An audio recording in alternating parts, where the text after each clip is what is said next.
Machine learning में एक बहुत डेंजरस प्रॉब्लम होती है। कभी कभी मॉडल इतना ज्यादा ट्रेनिंग डेटा को याद कर लेता है कि रियल वर्ल्ड में कंप्लीटली फेल हो जाता है, और इसी प्रॉब्लम को सॉल्व करने के लिए यूज होता है ट्राइन टेस्ट स्प्लिट।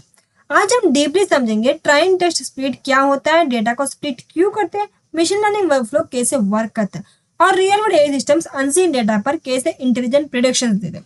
यह कॉन्सेप्ट हर machine learning engineer, data scientist और एआई डेवलपर के लिए मैंडेटरी होता है। तो फर्स्ट हम देखते हैं इंट्रोडक्शन। मीन्स मशीन लर्निंग का मेन पर्पस सिर्फ मॉडल ट्रेन करना नहीं होता।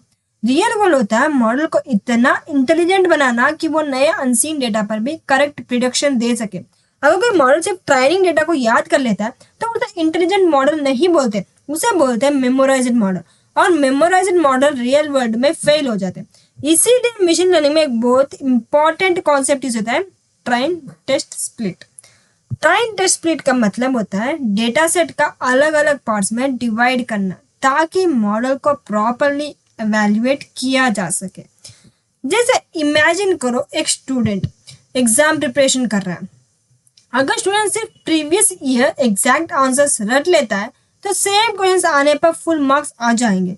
बट अगर एग्जामिनर क्वेश्चंस का थोड़ा भी चेंज कर दे तो स्टूडेंट कंफ्यूज हो जाएगा। क्यों? क्योंकि उसने कॉन्सेप्ट्स नहीं समझे, सिर्फ आंसर्स मेमोराइज किए थे। एग्जैक्टली सेम चीज मशीन लर्निंग में होती है। अगर मॉडल सिर्फ ट्रेनिंग डेटा मेमोराइज कर ले तो न्यू अनसीन डेटा पर फेल हो जाता है। इसीलिए टेस्टिंग बहुत ही इंपॉर्टेंट होती है, बहुत ही जरूरी होती है।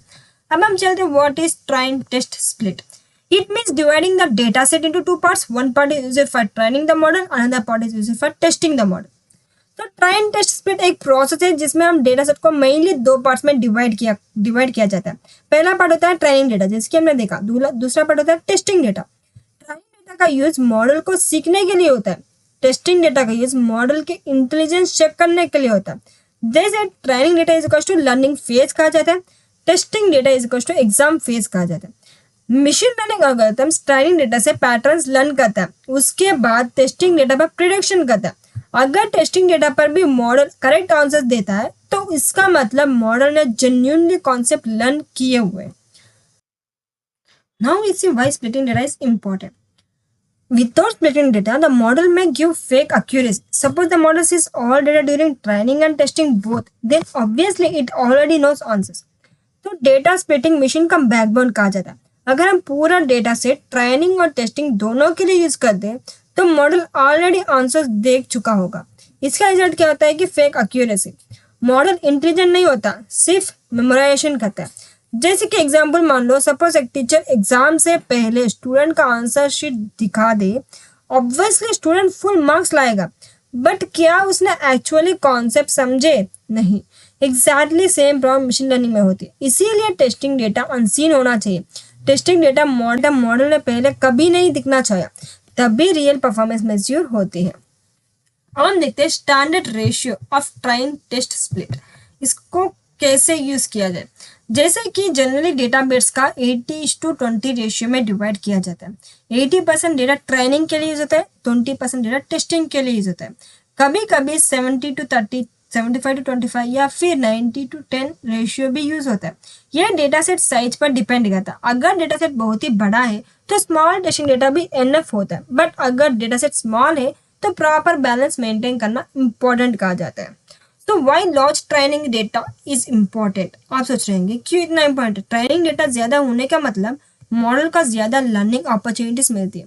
जितना ज्यादा एग्जाम्पल्स मॉडल देखेगा उतने बेटर पैटर्न्स लर्न करेगा।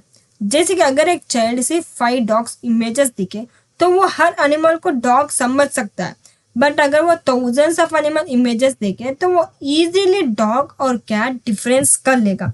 Exactly same machine learning models के साथ भी ऐसा ही होता है। देखिए मशीन लर्निंग मॉडल का वर्कफ्लो। मशीन लर्निंग वर्कफ्लो एक सिस्टमैटिक प्रोसेस होता है। हर AI project almost same pipeline follow करता है। जैसे कि फर्स्ट हम इसमें क्या करते हैं, collect data, data collection. Machine learning का फर्स्ट स्टेप होता है डेटा कलेक्ट करना। डेटा डिफरेंट सोर्स से आ सकता है, जैसे कि websites, mobile apps, sensors, cameras, users, social media. तो रियल वर्ल्ड में डेटा रॉ फॉर्म में होता है और रॉ डेटा मोस्टली मिस से होता है। Step 2, data pre process. Raw data directly machine learning models का नहीं दिया जा सका। क्यों? क्योंकि रियल वर्ल्ड डेटा में प्रॉब्लम्स होती है। Missing values, duplicate values, wrong formats, noise, outliers. इसीलिए प्री प्रोसेसिंग की जाती है। डेटा क्लीन किया जाता है, ट्रांसफॉर्म किया जाता है, स्टैंडर्डाइज किया जाता है। यह स्टेप मशीन लर्निंग का बहुत ही इंपॉर्टेंट स्टेप कहते हैं। क्यों? क्योंकि garbage in is equal to garbage out. ये आपको लाइन याद रखना है। अगर इनपुट डेटा पुअर क्वालिटी का होगा तो आउटपुट भी कंफर्म पुअर क्वालिटी का ही होगा। Next, ट्राइन test split. जैसे कि आज का हमारा टॉपिक, प्री प्रोसेस्ड डेटा को स्प्लिट किया जाता है, एक पार्ट लर्निंग के लिए, एक पार्ट एवेल्युएशन के लिए। यह इंश्योर करता है कि मॉडल फेयर टेस्टिंग पास करे या नहीं। Next, model training. इस स्टेज में machine learning algorithms patterns learn करते हैं। जैसे कि अगर हाउस प्राइस प्रिडिक्शन मॉडल है तो मॉडल लर्न करेगा, जैसे कि हाउस का size, location, number of rooms, area, demand, और इन पैटर्न्स के बेसिस पर फ्यूचर प्राइसेस डिटेक्ट करेगा। नेक्स्ट स्टेप है प्रिडिक्शंस। ट्रेनिंग कंप्लीट होने के बाद फाइनल मॉडल टेस्टिंग डेटा पर प्रिडिक्शंस करता है। यह एग्जैक्टली रियल वर्ल्ड सिमुलेशन होता है। फिर step 6, evaluation. Accuracy and performance are checked. तो अब मॉडल की परफॉर्मेंस मेजर की जाती है, जैसे कि matrix accuracy, precision, recall, error data. यह चेक करते हैं कि मॉडल कितना इंटेलिजेंट है। फिर नेक्स्ट स्टेप 7, इम्प्रूवमेंट। अगर परफॉर्मेंस लो आए तो मॉडल इम्प्रूव किया जाता है, जैसे कि किसकी मदद से, जैसे कि हाइपर पैरामीटर टर्निंग या फिर feature engineer, better pre processing, more data collection के साथ इम्प्रूव किया जा सकता है।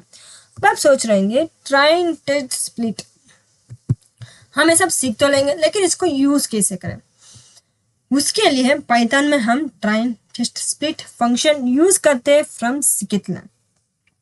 यह फंक्शन ऑटोमेटिकली डेटा सेट को डिवाइड करता है। अब आप सोच रहे हैं ये सब कैसे होता है, चलिए हम देख लेते हैं। ओपन करते हैं VS कोड। तो अब तक हमने पाइथन में डेटा प्री प्रोसेसिंग कैसे करें और डेटा को कलेक्ट कैसे करें, इनकोडिंग, मिसिंग वैल्यूज, इसके बारे में डिटेल समझा था।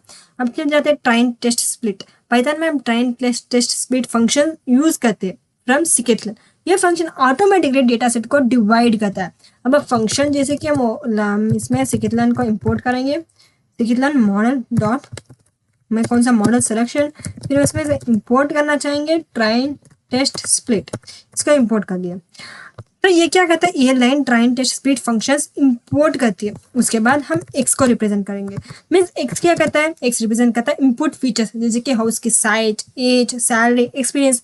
हम इसमें ले लेंगे 1, 2, आपको जो वैल्यूज लेना चाहिए आप वो वैल्यूज ले सकते हैं। जैसे हम 10 तक ले लेते हैं। फिर हम इसमें इंपोर्ट करेंगे, मीन्स हम डालने वाले y के फीचर्स। ये क्या करता है, ये रिप्रेजेंट करता है टारगेट वैल्यू, जैसे कि house price, employee salary, pass fail result, जैसे कि एस नो, वो सब हम इसमें डालने वाले हैं। हमने इसमें एंटर कर दिया।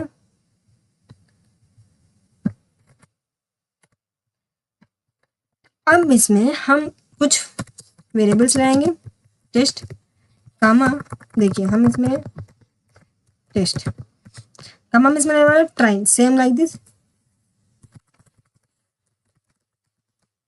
x डैश टेस्ट, हमें से ही y test comma y train, हम इसमें ले लिया। तो अब ये क्या करता है, हम इसमें ट्राइन टेस्ट स्प्लिट फंक्शन को इसमें यूज करने वाले हैं। जब हम इसमें लाएंगे, जैसे x की हमने फीचर्स डालेंगे, y की फीचर्स डालेंगे, वो हम फिर हम इसमें यूज करने वाले टेस्ट साइज। हमें जितना साइज लेंगे 0.2 मीन्स आप सोचेंगे 0.2 क्या, हम अब बताएंगे। फिर हम इसमें लेने वाले रैंडम साइज, रैंडम स्टेट हम लेंगे 42। अब हम इसमें प्रिंट करेंगे, हमें कौन सा चाहिए, हमें सब प्रिंट करके दिखाओ। हमें प्रिंट चाहिए, इसमें देखिए कहीं तो एरर आ रहा है, क्योंकि हम इसमें नहीं दिख रहा एक्स वाई वैल्यूज ठीक से नहीं दिख रहे। वाई इसमें एक्स वाई वैल्यूज इसमें क्यों नहीं दिख रहे, क्योंकि वाई इसमें स्मॉल लेटर है, हम कैपिटल लेटर में के अंदर डिवाइड चेंज कर देते हैं। और इसमें हम डालने वाले हैं कैपिटल वाई, हम डालने वाले हैं ट्राइनिंग डेटा, फिर हम लेने वाले हैं टेस्टिंग डेटा जो एक्स डैश टेस्ट। अब देखते हैं इन दोनों की डिफरेंस। तो जैसे कि मैंने बताया था, ये 0.2 क्या होता है और 42 क्या होता है। तो ये इसका मतलब 20% डेटा टेस्टिंग के लिए यूज होता है। 0.2 में 20% डेटा टेस्टिंग के लिए यूज होगा, रिमेनिंग 80% ट्रेनिंग के लिए यूज होगा। फिर रैंडम स्टेट फॉरटो, ये रैंडम स्प्लिटिंग का फिक्स करता है, अगर सेम रैंडम स्टेट यूज करेगा तो सेम स्प्लिट एवरी टाइम मिलेगा। ये रिप्रोडक्टिवली के लिए इंपॉर्टेंट होता है। जैसे कि इमेजिन करो कार्ड शफल कर रहे हो, नॉर्मली हर बार डिफरेंट अरेंजमेंट आएंगे, बट अगर सेम शफल पैटर्न फिक्स कर दो तो every time same arrangement repeat होंगे, एग्जैक्टली सेम काम रैंडम स्टेट करता है। जैसे कि हम इसमें रन करके देख लेते हैं, रन इट। हम इसमें टेस्ट ठीक से नहीं लिखा, इसीलिए ना रहा था। अब इसको रन करके देख लेते हैं।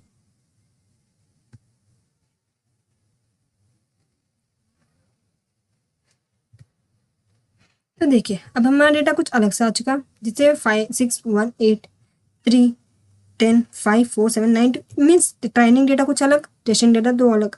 मतलब मॉडल सिर्फ ट्रेनिंग डेटा से पैटर्न्स लर्न करेगा, टेस्टिंग डेटा हिडन रहेगी और बाद में टेस्टिंग डेटा पर प्रिडिक्शंस की जाएगी। इसी वजह से टेस्टिंग जेन्युइन इंटेलिजेंस चेक करती है।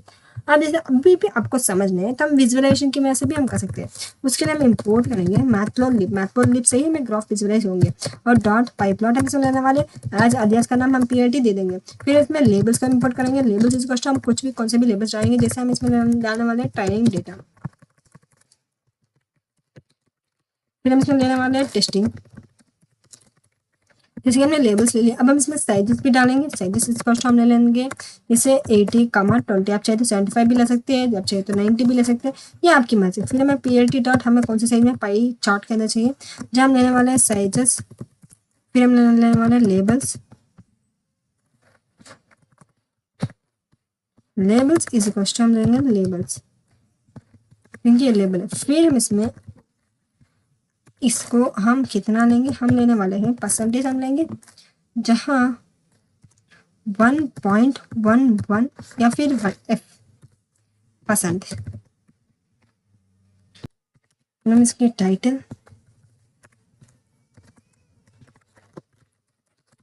Current test split PRT show. Now we run this. ध्यान दीजिएगा, इधर कामा नहीं, इधर पूरा स्टॉप आना चाहिए। फिर हम इसको रन करेंगे तो हमारा आउटपुट कुछ ऐसा आएगा। देखिए 80% पाई चार्ट विजुअली शो करेगा कितना डेटा ट्रेनिंग में गया, कितना टेस्टिंग में गया। Training data 80%, testing data 20%।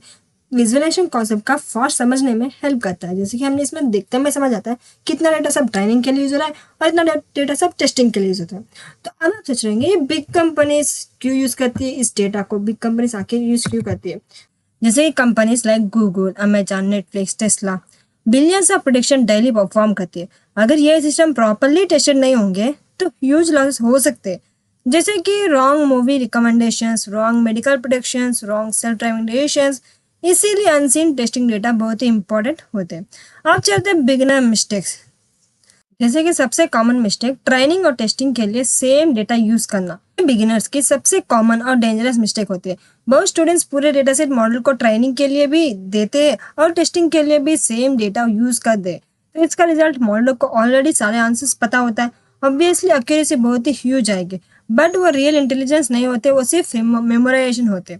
जैसे इमेजिन करो एक टीचर स्टूडेंट को एग्जाम से पहले एग्जैक्ट क्वेश्चन पेपर और आंसर दोनों दे देता है। एग्जाम में वही आंसर्स है, स्टूडेंट फुल मार्क्स ले आता है, बट क्या स्टूडेंट एक्चुअली इंटेलिजेंट है? नहीं, उसने कॉन्सेप्ट अंडरस्टैंड नहीं किया, सिर्फ आंसर्स याद किया। एग्जैक्टली सेम मशीन लर्निंग में होता है। अगर टेस्टिंग डेटा अनसीन नहीं होगा तो मॉडल के रीड कैपेबिलिटी कभी मिसयूज नहीं होंगे और रियल वर्ल्ड डेटा पर मॉडल फेल हो जाएगा। Mistake 2, using very small testing data. बहुत बिगनर्स टेस्टिंग बहुत ही कम रख देते हैं, जैसे 99% ट्रेनिंग 1% टेस्टिंग। ये डेंजरस हो सकता है। क्यों? क्योंकि टेस्टिंग डेटा बहुत ही स्मॉल होने की वजह से प्रॉपर एवेल्यूएशन नहीं हो पाते, मॉडल के एक्चुअल परफॉर्मेंस एक्यूरेटली मेजर नहीं होते। तो कभी कभी मॉडल लकी प्रेडिक्शंस दे देता है और हमें लगता है मॉडल इंटेलिजेंट है, बट रियल वर्ल्ड में परफॉर्मेंस कोलैप्स हो जाते हैं। Mistake 3, not shuffling data set. कभी कभी डेटा सेट ऑर्डर फॉर्म में होते हैं, जैसे कि first 500 rows only cats, next 500 only dogs. अगर बिना शफल किए स्प्लिट कर दिया तो ट्रेनिंग डेटा सिर्फ कैट्स कंटेन्स करेगा और टेस्टिंग डेटा सिर्फ डॉग्स कंटेन करेगा, तो इसका रिजल्ट मॉडल कंप्लीटली कंफ्यूज हो जाएंगे। तो अब why shuffling is important. Shuffling ensure करता है कि डेटा रैंडमली डिस्ट्रीब्यूट हो, इसमें बायस रिड्यूस होते हैं, फेयर लर्निंग होते हैं, बेटर जनरेशन मिलते हैं। Mistake for data leakage. देखिए, डेटा लीकेज मशीन लर्निंग के सबसे डेंजरस रियल वर्ल्ड प्रॉब्लम्स में से एक है। इसका मतलब टेस्टिंग डेटा की इंफॉर्मेशन एक्सीडेंटली ट्रेनिंग फेज में चली जाना। मॉडल इनडायरेक्टली फीचर इंफॉर्मेशन देख लेता है, तो इसका रिजल्ट एक्यूरेसी आर्टिफिशियली हाई हो जाती है और डिप्लॉयमेंट के बाद मॉडल फेल हो जाता है। जैसे ignoring real word analysis, mistake 5 भी है इग्नोरिंग रियल वर्ड एनालिसिस।